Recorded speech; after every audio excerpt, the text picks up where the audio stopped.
Qualquer estratégia de Magic possui 3 estágios de jogo. Entender isso ajuda a compreender como diferentes decks operam em jogo e em que momento é importante você impedir que seu oponente faça alguma coisa, e quando é necessário que você avance seu próprio jogo.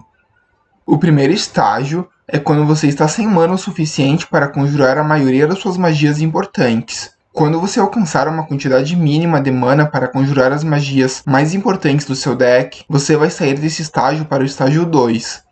Como é possível perceber, diferentes decks possuem uma quantidade mínima de mana diferente, e isso tem a ver com seus arquétipos e estratégias específicas empregadas. Por isso é importante frisar que os estágios não são absolutos para o jogo de Magic jogado por 2 jogadores, mas são específicos para cada deck.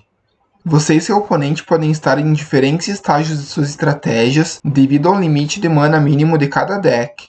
Decks agro, por exemplo, conseguem operar de maneira funcional a partir de 2 ou 3 manas. Isso significa que, em geral, eles alcançam o segundo estágio mais rápido do que um deck de controle. Afinal, decks de controle vão alcançar a quantidade mínima de mana a partir de 4 manas. Se você está jogando com um deck que você não sabe classificar e quer saber quando ele atinge o segundo estágio do jogo, apenas pense nas magias mais importantes dele e quanto de mana você precisa para conjurá-las. O Dimir Rogues do Standard, por exemplo, entra no estágio 2 de maneira super rápida. Todas suas criaturas custam no máximo 2 de mana, e elas entram fazendo estrago imediato. Por ser um deck agro control, o Rogues consegue ainda por cima atrasar a estratégia do oponente enquanto lhe pune com dano. Já o Dimir Control demora bem mais para entrar no estágio 2. Da maneira como eu vejo, ele entra no estágio 2 apenas com 5 manas, que é quando a possibilidade de conjurar a Ashiok se abre. Nem sempre o deck vai querer conjurar a Ashiok no momento imediato em que alcançar 5 manas, afinal no formato atual é necessário lidar com muitas criaturas. Assim, 5 manas também é o suficiente para usar 2 remoções ou uma remoção e um counter num único turno.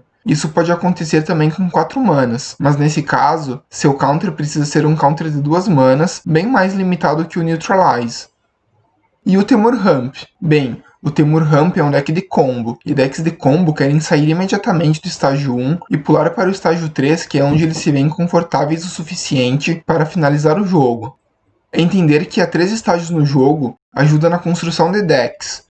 Um deck precisa ser capaz de sobreviver ao estágio 1 de alguma maneira. Caso o deck sequer consiga jogar alguma coisa no estágio 1, é necessário que ele seja bastante poderoso no estágio 2 do jogo. Assim era o deck Keruga Fires. Por causa da limitação do companheiro Keruga, o deck não jogava nenhuma magia com custo inferior a 3, mas a partir do momento em que Fires of Invention estava em jogo, todo turno o deck conjurava 2 magias super poderosas. No entanto, comumente decks nos espectros Control e Midrange escolhem lidar com as ameaças do estágio 1 através de counters e remoções.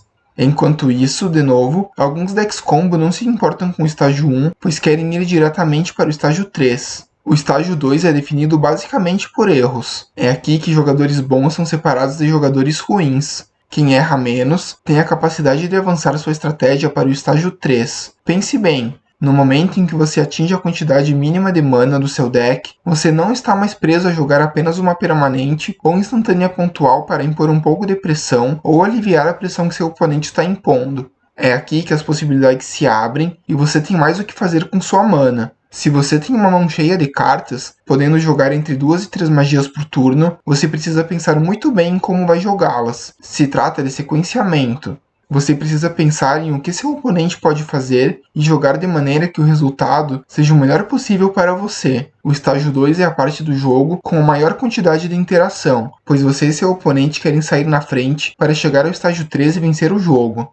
Erros típicos que acontecem no estágio 2 incluem virar a mana de maneira ruim, e isso acontece bastante na arena por causa do auto-tap. Então aí vai uma dica: se você está jogando com um deck multicolorido, preste atenção na sua mana. Além de virar a mana de maneira ruim, é comum tomar más decisões de ataque e bloqueio, gastar remoções nos momentos errados ou anular a magia errada. Afinal, no estágio 2 pode haver tantas permanentes na mesa que você precisa decidir com precisão qual deve ser removida no momento correto. Assim como às vezes você tem apenas um counter na mão e precisa pensar se gasta ele na magia que seu oponente está conjurando agora ou na que ele vai conjurar em seguida. Muitas vezes seu oponente vai usar uma isca para poder em sequência conjurar uma permanente que realmente importa. Assim, o estágio 2 é também a maior parte do jogo, afinal começa no momento em que seu deck atinge uma quantidade de mana suficiente para conjurar a maior parte de suas magias, e finaliza no momento em que você atinge um estágio em que a vitória se aproxima. Os melhores jogadores de Magic são definidos por 3 características. Eles preservam suas opções conforme o jogo progride. Eles tomam decisões melhores de curto prazo, e possuem jogos mentais melhores e conseguem roubar valor aos jogos com blefes e intimidações, de maneira a ditar o campo de batalha preventivamente. No estágio 2, superar o oponente é cometer menos erros que ele e não cair em armadilhas. O estágio 3, enfim, é um ponto especial que existe para alguns decks, onde aquele deck está ativamente ditando o campo de batalha e apenas uma ínfima parcela das cartas do oponente ainda importa.